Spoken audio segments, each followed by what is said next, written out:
So I recently moved into a student house. It's a nice place, but there's one problem. No, it's not the cockroaches, or the fridge that doesn't work, or the hole in the kitchen floor.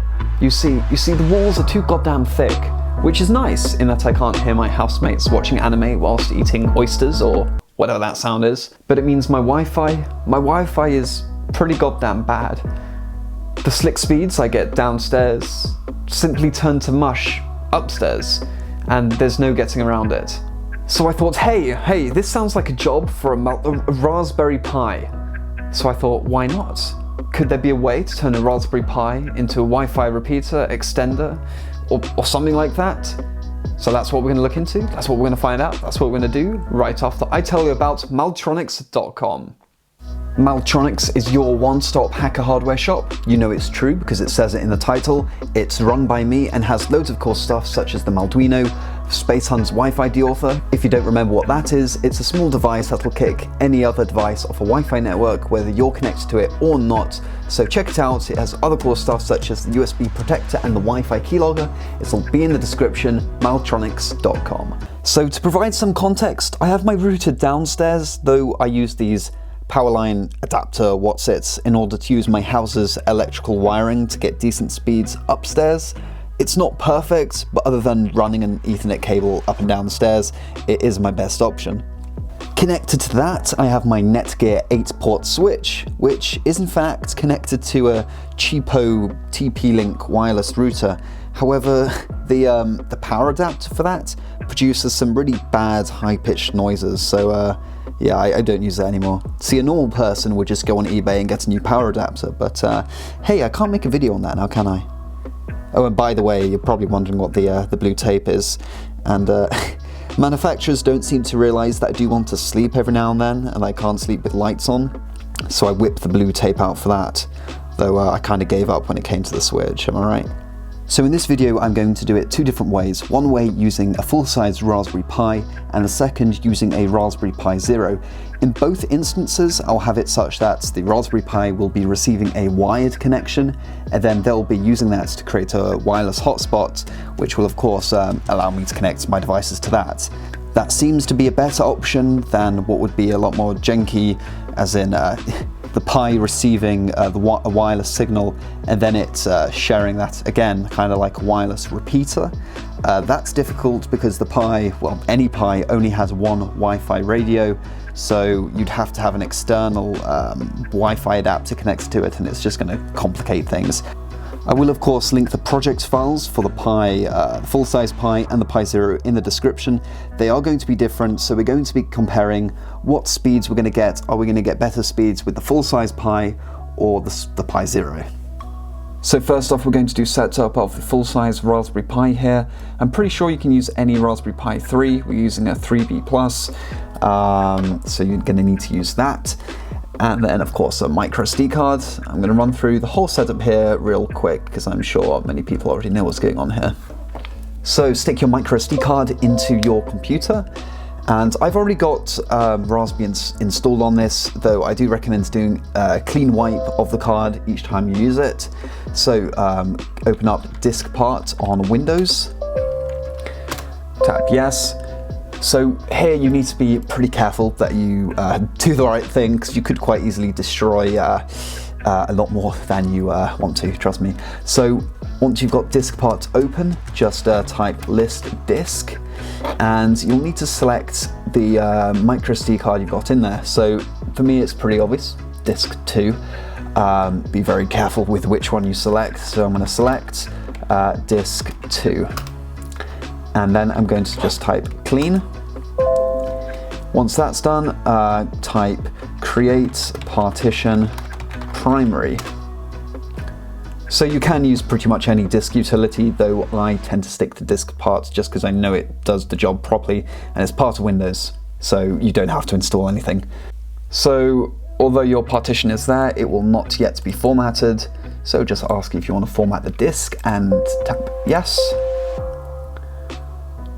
While that's doing that, we're going to go and grab the latest version of Raspbian, which I already have, so we're not going to do that. Then you're going to need to flash the image to your micro SD card. So find your Raspbian Lite image.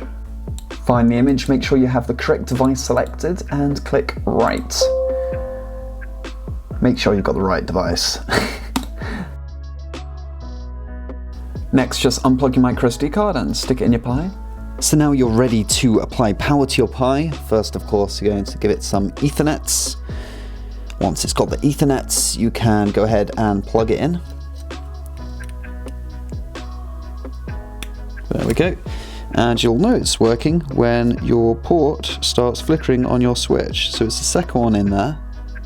And when we get some activity, that's when we know, there you go, that it's talking to our switch. And we can head back on over to our computer. So isn't that typical? I just did the last 3 minutes without remembering to hit record.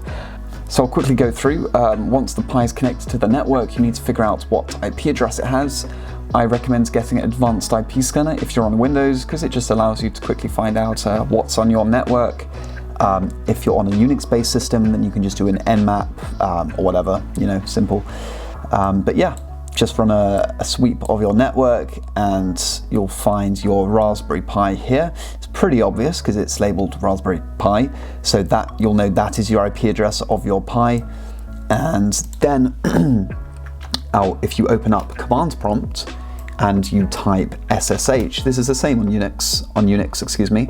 If you type SSH and then Pi at the IP address and tap enter, you'll be able to SSH into it, and the default password of Raspberry Pi is Raspberry. You might want to change that, by the way, given this is in effect a direct access into your network.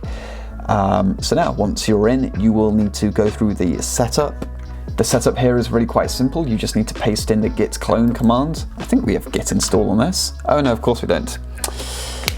So instead of git clone, you can just go to the clone or download button, right click download zip, copy link address. Oh no, it doesn't like that. Then in your SSH window, just type wget and then zip, and then we can download that. And now you are going to need to unzip for this, so we can do apt-get install unzip. Then that's right. Sorry, sudo. Okay, so now we should be able to unzip our folder, which is called, what's it called? Master.zip, of course it is. And now we've got that unzipped, so if we do a quick ls, you'll see that folder. You can see into that. And now it's pretty simple. You just need to run the install script. So I think you'll need to, actually I don't think we can run that straight. Oh no, we can, okay. Don't think it had the permissions there, but there we go. Just let that do its thing. Once done, if we scroll down here on the GitHub, it's pretty simple. It's just sudo ap, which is the script in there, and then this is just going to be what you want the SSID to be, and then that's just the password. So if we do sudo ap test_pi, and then the password is something really strong, such as password, and run that,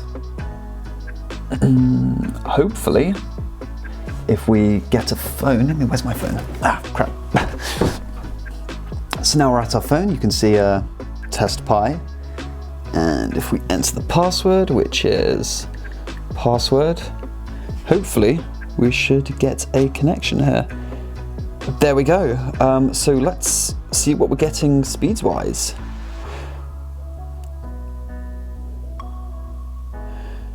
So tap that, tap for go.